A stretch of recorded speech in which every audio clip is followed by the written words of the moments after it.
Special episode 3249, 3250, and 3251. Tanungin natin dito yung baraha ng kalikasan. Ano ba yung mga magagawa niya, no?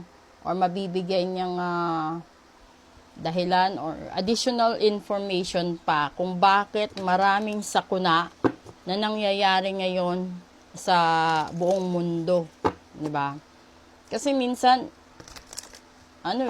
mayroon din mga specific factors yan, pero yung isa talaga doon is yung pag-aabuso ng mga tao sa kalikasan. Kaya tayo nagkakaganito, nagkakaroon ng maraming kasi parang din yan parang bahay, no? Bahay ng Diyos na kapag binawasan mo ng haligi, binawasan mo ng bubong, binawasan mo ng sahig, syempre, mababago ang lahat-lahat.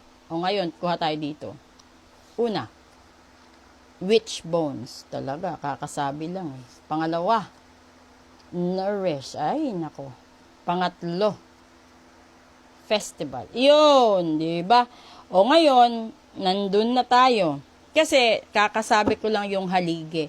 So, ibig sabihin, kaya nagkanda sira-sira yung kalikasan natin or nagkaroon ng alburuto yung kalikasan natin dahil yung mismong core ng ating mundo or ng ating nature is nagkawatak-watak, nagkasira-sira dahil sa kakulangan ng pag-aalaga natin.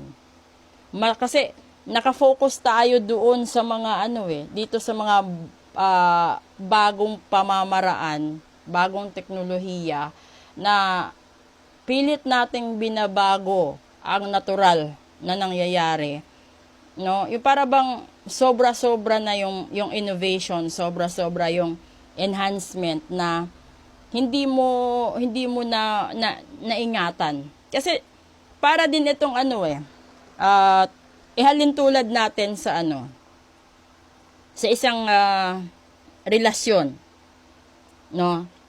Kung kayo ay matagal nang naging boyfriend girlfriend, edi siyempre matibay ang pundasyon, matibay. Ang dapat doon is ingatan mo, no? Yung pag-iingat na yon, ang daming factors.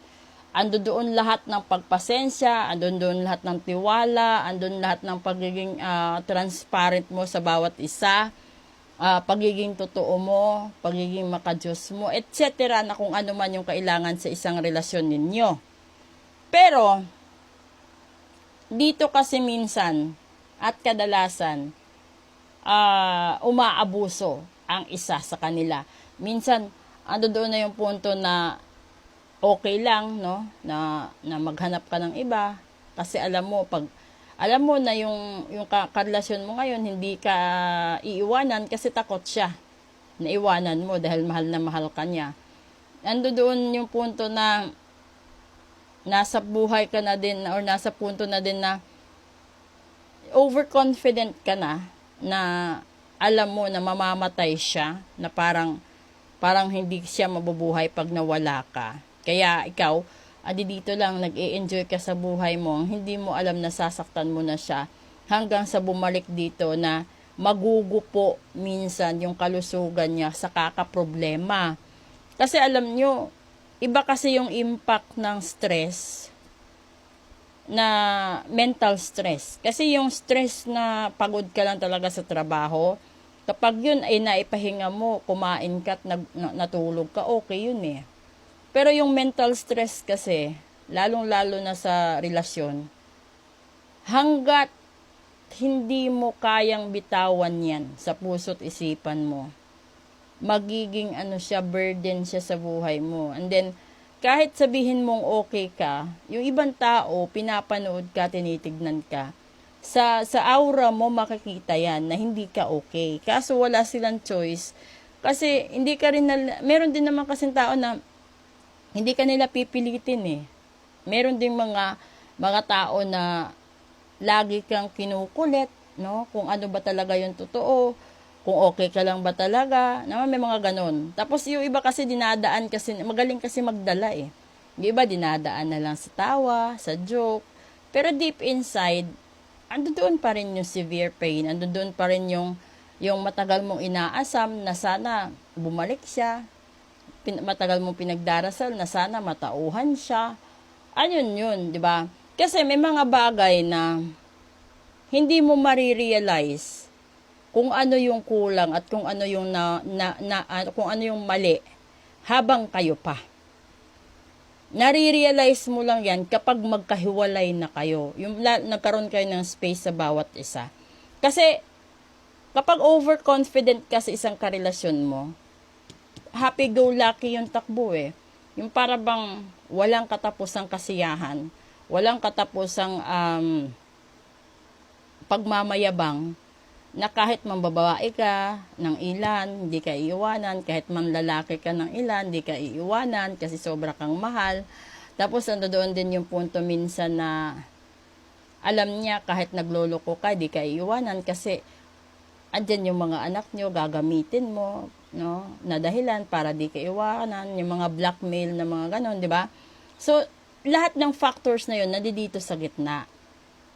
Kaya ito nasisira dahil na rin sa abuso. Kung ipagpalagay din natin ito sa kalusugan, kung may bisyo ikaw, talagang masisira ito, 'di ba?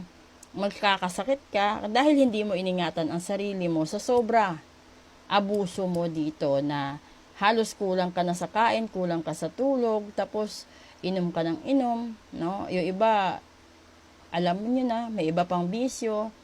Tapos kapag sa negosyo naman, yung palagi kang nagtitiwala sa helper mo and then it will be too late, na-realize mo na yumaman na yung helper mo, nalugi ka, di ba?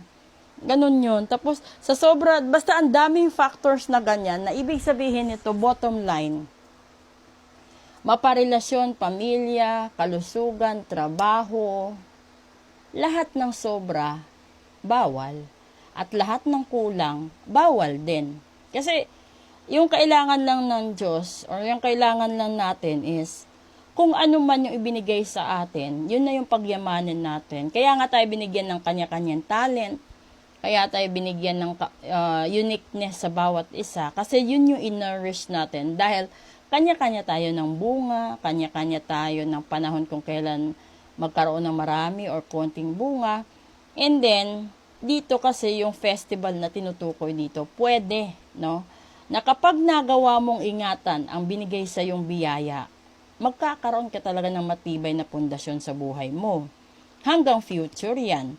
Pero kung ito'y inabuso mo, wala din, talagang mababagsak. So katulad ngayon, kung ikaw yung tipo ng tao na nakasandal ka lagi sa breadwinner at hindi ka nagtatrabaho, and then biglang nawala yung breadwinner, natigik.